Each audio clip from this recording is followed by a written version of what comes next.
નમસ્કાર દર્શક મિત્રો, શ્રી સિદ્ધિ વિનાયક ગુજરાતી જ્યોતિષમાં આપ સૌનું સ્વાગત છે. આજનો વિષય છે મીન લગ્નમાં યોગકારક ગ્રહો. યોગકારક ગ્રહોની આપણી સિરીઝ શરૂ છે.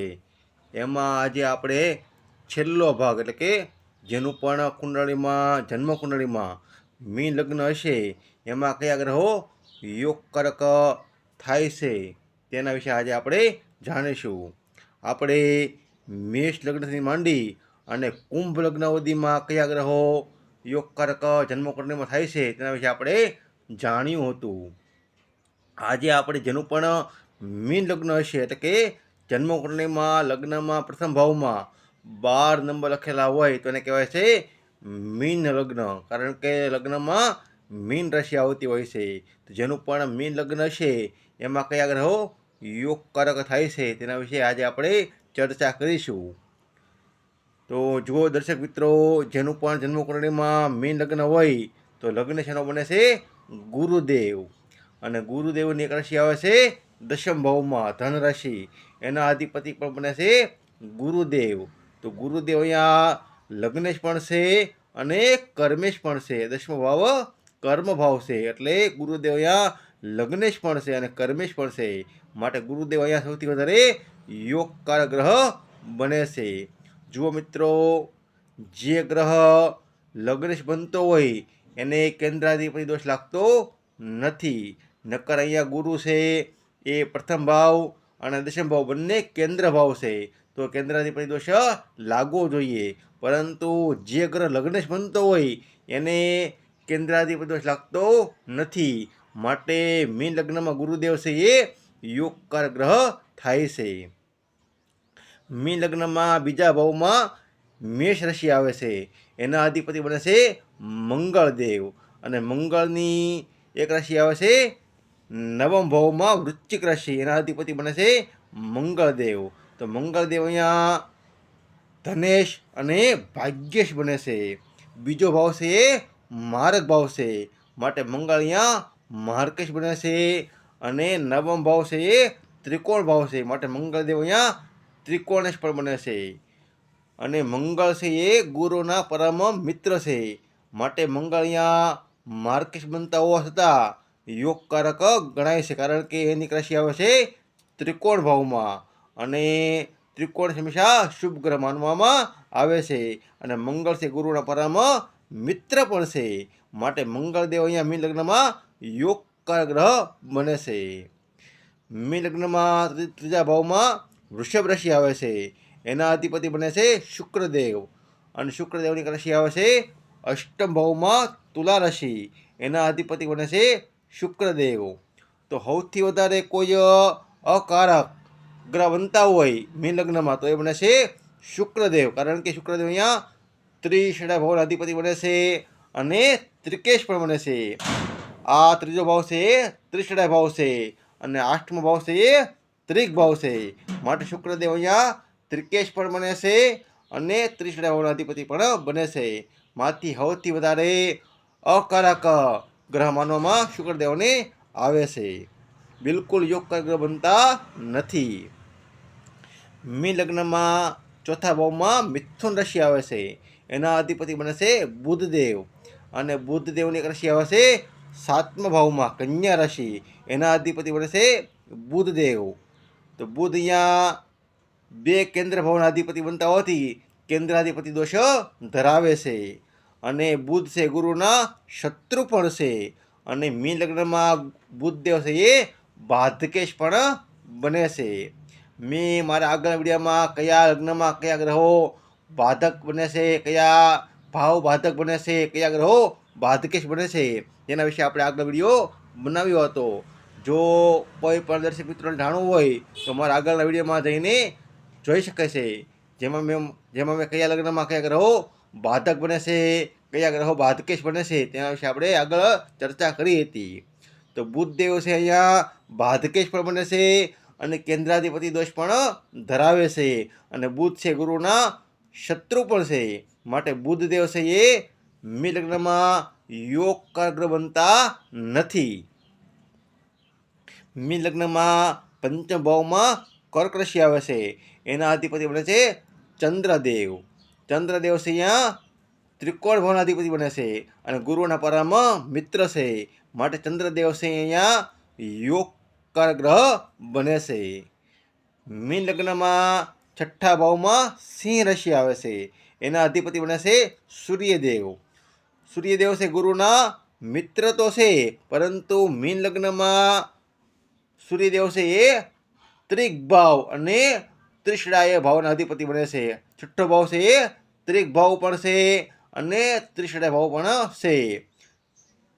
પરાશર મુનિએ ત્રિક ભાવને અને ત્રિષડાય ભાવને હંમેશા ખરાબ માનેલા છે, એના અધિપતિને પાપી માનેલા છે, માટે સૂર્યદેવ અહીંયા ગુરુના મિત્ર હોવા છતાં મીન લગ્નમાં બિલકુલ યોગકાર ગ્રહ બનતા નથી. મીન લગ્નમાં દશમ ભાવમાં મકર રાશિ આવે છે, એના અધિપતિ બને છે શનિદેવ. અને શનિદેવ એક રાશિ આવે છે 12મા ભાવમાં કુંભ રાશિ, એના અધિપતિ બને છે શનિદેવ. તો શનિદેવ છે એ ત્રિષડાય ભાવના અધિપતિ પણ બને છે અને ત્રિકેશ પણ બને છે. જુઓ મિત્રો, આ 3, 6 અને 11 એ ત્રિષડાય ભાવ છે અને 6, 8 અને 12 એ ત્રિકેશ ભાવ છે. એ આપણે આગળના વિડીયોમાં પણ જાણી ગયા હતા. તો જે ગ્રહ મેં હમણાં વાત કરી એમ કે ત્રિષડાય ભાવના અધિપતિ બનતા હોય અને ત્રિકેશ બનતા હોય એ પાપી માનવામાં આવે છે. શનિદેવ છે એ ગુરુના મિત્ર પણ નથી અને શત્રુ પણ નથી. ગુરુ માટે શનિદેવ છે એ સમગ્રહ છે, પરંતુ મીન લગ્નમાં શનિદેવ છે એ ત્રિષડાય ભાવના અધિપતિ બને છે અને ત્રિકેશ પણ બને છે, માટે મીન લગ્નમાં શનિદેવ છે એ યોગકાર ગ્રહ બનતા નથી. જુઓ મિત્રો, આમાં રાહુ અને કેતુની ગણના આપવામાં આવેલી નથી, પરંતુ સમજી લો કે મીન લગ્નમાં રાહુ છે એ ત્રીજા ભાવમાં બેઠા હોય કે પછી દશમ ભાવમાં બેઠા હોય, 11મા ભાવમાં બેઠા હોય, તો રાહુ અહીંયા યોગકારક બની જાય છે. એમ જ તે કેતુ પણ મીન લગ્નમાં બેઠા હોય, છઠ્ઠા ભાવમાં બેઠા હોય, 9મા ભાવમાં બેઠા હોય કે દશમ ભાવમાં બેઠા હોય કે 12મા ભાવમાં બેઠા હોય, તો કેતુ અહીંયા યોગકારક ગ્રહ બને છે. હવે આપણે જેનું પણ મીન લગ્ન હોય એમાં વ્યક્તિએ કયા ગ્રહો ધારણ કરવા જોઈએ, કયા યંત્ર પૂજન કરવા જોઈએ, તેના વિશે આપણે જાણીએ. તો સૂર્યદેવનું રત્ન ધારણ કરી શકાતું નથી, કારણ કે સૂર્ય અહીંયા ત્રિષડાય ભાવના અધિપતિ બને છે, માટે સૂર્યદેવનું યંત્ર પૂજન કરી શકાય છે. ચંદ્રનું રત્ન ધારણ કરી શકાય છે, કારણ કે ચંદ્ર અહીંયા પંચમેશ અને બુદ્ધિ ભાવના અધિપતિ બને છે અને ગુરુના પરમ મિત્ર પણ છે અને ત્રિકોણેશ પણ બને છે, માટે ચંદ્રનું રત્ન ધારણ કરી શકાય છે. મંગળનું રત્ન પણ ધારણ કરી શકાય છે, કારણ કે મંગળ છે અહીંયા ગુરુના મિત્ર પણ છે અને ભાગ્ય ભાવના અધિપતિ પણ બને છે, માટે મંગળનું રત્ન ધારણ કરી શકાય છે. બુધનું રત્ન ધારણ કરી શકાતું નથી, કારણ કે બુધ અહીંયા કેન્દ્રાધિપતિ દોષ ધરાવે છે અને મીન લગ્નમાં બાધકેશ પણ બને છે, માટે બુધનું યંત્ર પૂજન કરી શકાય છે. ગુરુનું રત્ન ધારણ કરી શકાય છે, કારણ કે ગુરુ અહીંયા સ્વયં લગ્નેશ બને છે અને કર્મેશ પણ બને છે, માટે યોગકાર ગ્રહ હોવાથી ગુરુનું રત્ન ધારણ કરી શકાય છે. શુક્રનું તો બિલકુલ રત્ન ધારણ કરી શકાતું નથી, કારણ કે શુક્ર છે એ ગુરુના પરમ શત્રુ પણ છે અને મીન લગ્નમાં ત્રિષડાય ભાવના અધિપતિ બને છે અને ત્રિકેશ પણ બને છે, માટે જેનું પણ મીન લગ્ન હોય ને એને ક્યારેય પણ શુક્રનું રત્ન ધારણ કરવું જોઈએ નહીં. શુક્રનું કોઈ પણ રીતે જો ખરાબ પરિણામ મળતું હોય તો શુક્રનું યંત્ર પૂજન કરી શકાય છે.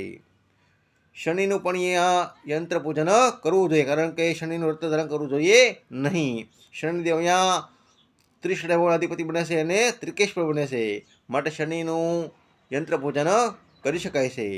રાહુ અને કેતુ મીન લગ્નમાં જે ભાવમાં બેઠા હોય કે જે રાશિમાં બેઠા હોય એના આધારે એનું યંત્ર પૂજન કે રત્ન ધારણ કરવું જોઈએ. એ માટે સારા જ્યોતિષીની સલાહ હંમેશા લેવી જોઈએ.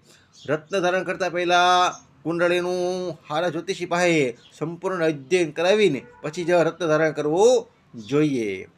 જુઓ મિત્રો, આપણે કયા લગ્નમાં કયા ગ્રહો યોગકારક બનતા હતા અને એમાં કયા આપણે રત્ન ધારણ કરવા જોઈએ, કયું યંત્ર પૂજન કરવું જોઈએ, તેના વિશે આપણે 12 લગ્નમાં જાણી ગયા. તો આજે આપણી મેષ લગ્નથી માંડી અને મીન લગ્નમાં કયા ગ્રહો યોગકાર થાય છે એની સિરીઝ આજે આપણે પૂર્ણ થઈ છે. આપણી નવી સિરીઝ આપણે શરૂ કરીશું આપણે આગળના વિડીયોમાં. તે માટે મારી શ્રી સિદ્ધિ વિનાયક ગુજરાતી જ્યોતિષ ચેનલને સબસ્ક્રાઈબ કરી શકો છો, કારણ કે આપણી ગુજરાતી જે કાંઈ જ્યોતિષ જ્ઞાન છે એની વૃદ્ધિ માટે આપણે નવા વિડીયોમાં બનાવતા રહીશું. તે માટે મારી શ્રી ચેનલને સબસ્ક્રાઈબ કરી શકો છો.